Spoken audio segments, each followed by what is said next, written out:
哇！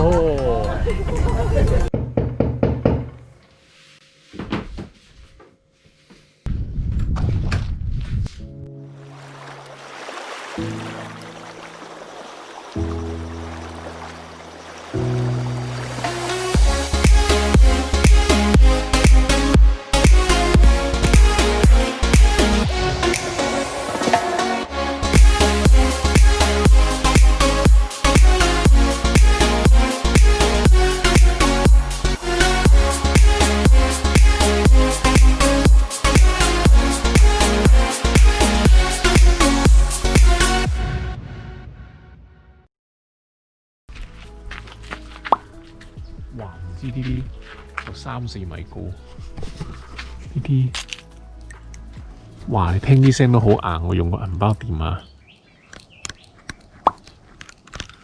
哇！呢啲真係吉羅有呢啲真係。Hello， 大家早晨好啊！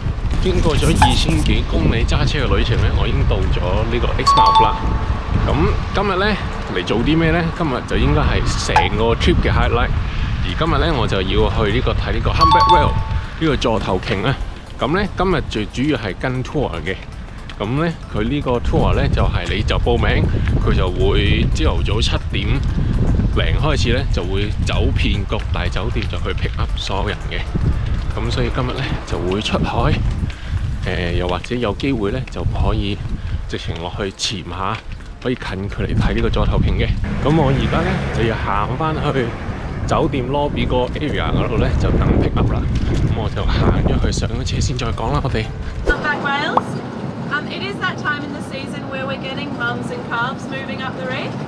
Obviously there's a few humpbacks that we're not allowed to swim with, so mums and calves is a big one. There has been quite a lot lately, so it's not obviously 1,000% guaranteed that you'll be able to jump in the water with a humpback today, but we'll do our very best. There are still a lot around, so hopefully we'll definitely see some from the boat, but it's completely up to the pilots in the sky to let us know which pods are suitable to swim with.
啱先我哋頭先咧就叫做試咗我哋啲潛水用具，咁就喺附近浮潛咗一陣。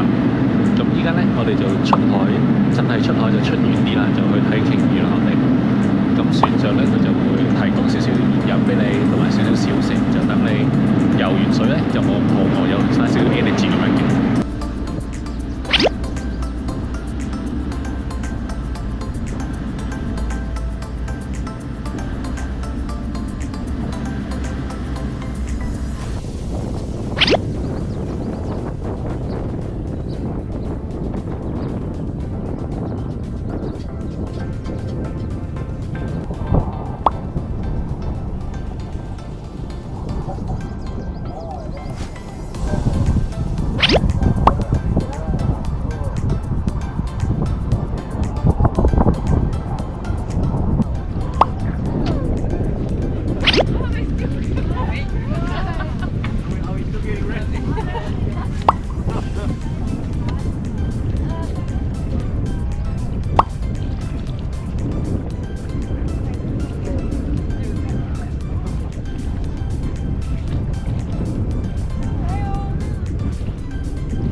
Flying. And then they don't really know. It could be a form of acoustic signalling. So every time it whacks the water, they're creating a really bad noise. To me, I think that they're just rolling around having a pretty good time. Yeah.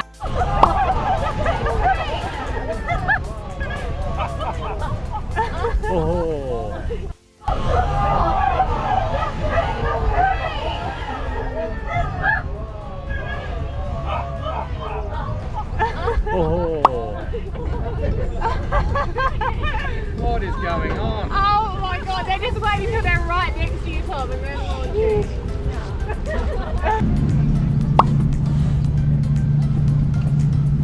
They don't want us to leave, Tom.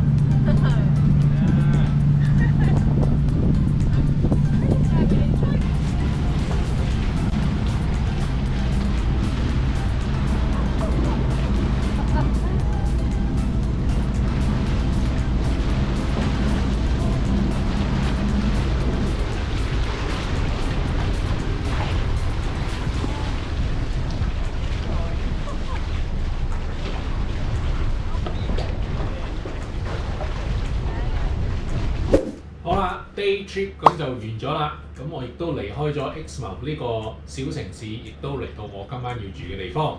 咁頭先 day tour 嘅時候咧，就因為帶咗好多啲浮潛架撐啊，亦都好努力咁樣喺度揾鯨魚，咁所以唔能夠即時拍片同大家講下究竟係當時發生咗咩事嘅。咁所以我就趁呢個機會咧，就想同大家分享下頭先 day tour 發生嘅咩事，流程會係點樣，同埋有少少座頭鯨嘅知識又可以同大家分享下嘅。座頭鯨點解會喺 Exmouth 呢個海域出現呢？咁最主要咧，佢就係每逢澳洲夏季嘅時候咧，就會喺南極圈 Antarctica 揾食嘅。咁揾完食之後咧，佢就大概8月到10月呢段時間就會進行大遷徙。咁就會由南遊向北部去組織家庭嘅。我哋就正藉住呢個時間咧，就趁佢哋大遷徙期間咧，我哋就喺 Exmouth 附近落水咧，係可以見到有鯨魚喺附近嘅海域出現嘅。咁我哋頭先 day tour 期間，我哋就係總共船上面有20人嘅。咁我哋就分咗3 group， 就輪流諗住落水去睇鯨魚嘅。我哋每組只可以能夠落水落1次嘅啫，而且仲要係有2組係睇唔到嘅。咁我係睇唔到嗰組。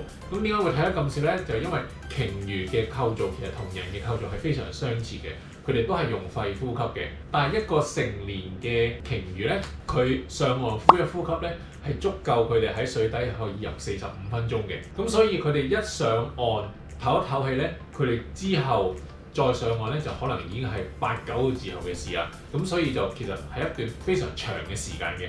就算唔係一個成年嘅鯨魚，比可能一條比較年輕嘅鯨魚咧，佢都可以一啖氣就可以足夠佢游成20分鐘咁上下嘅。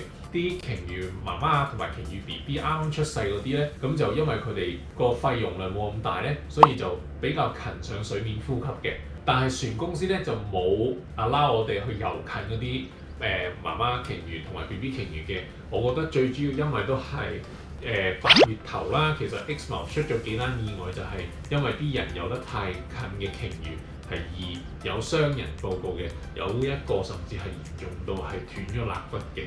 咁所以亦都好理解，可能船公司亦都唔想出意外，亦都冇安排咗我哋去遊近啲媽媽鯨魚或者啲 BB 鯨魚嗰度啦。咁所以咧，我哋淨係揾一啲比較年輕嘅鯨魚或者成年嘅鯨魚去望嘅，去遊近佢嘅。咁但係因為佢哋唞一啖氣咧，佢哋就跟住沉落個水底咧。咁其實我哋船公司都有安排一個飛機喺上空嗰度盤旋，幫我哋監察下邊個位置有鯨魚嘅。但係因為啲鯨魚一潛得太深水咧，其實個飛機師係睇唔到嘅。同埋之前亦都喺船上都見過啲鯨魚喺度拍鰭啦。咁其實嗰2條咧就好似年青鯨魚，就唔係啲媽媽鯨魚或者 BB 鯨魚嚟嘅。但係嗰2條咧，我哋亦都 check 咗佢哋好耐。但係問題就話佢哋喺西邊嘅時候，我哋走緊佢去嗰個方向嘅時候咧，佢哋就再突然轉方向。咁佢哋轉完方向，我哋又去嗰度咧，佢又再轉方向，咁所以就有少少好似玩捉伊人咁嘅感覺。咁所以咧，亦都好難近距離睇到佢哋喺我哋身下邊游過咁樣嘅。咁雖然話唔係幾睇到啲鯨魚喺呢個身下邊游過啦，咁但係其實我覺得呢個亦都係一個好好嘅經驗嚟嘅，亦都睇到一個動物嘅習性啦，鯨魚嘅習性咁樣嘅。咁所以有陣時你睇呢啲野生動物咧，都有少少要靠運嘅。咁你唔可能100%你知道 expect 佢係邊個方面嗰度彈出嚟噶嘛。咁好啦，咁我呢個北上西澳嘅旅程咧就係告一段落啦。咁我而家亦都啱啱完咗個 day tour 咧，我就即刻起程要慢慢落翻去 Perth 嗰邊啦。咁今次北上西澳系列旅程片咧就告一段落啦。咁如果大家中意我呢個系列嘅旅行片咧，就記得 like 我條片 ，subscribe 個 channel， 開埋個鐘仔，咁我哋下條片或者日常 vlog 再見啦，我哋拜。Alright, so I'll take this boy in the blue. You want Neil? Kia has decided not to join us, so volunteers going to draw ahead and pick the last person for a first dolphin experience. Look, she's ready. Operation include training this morning's first dolphin experience. And a friendly reminder to please read through your guidelines.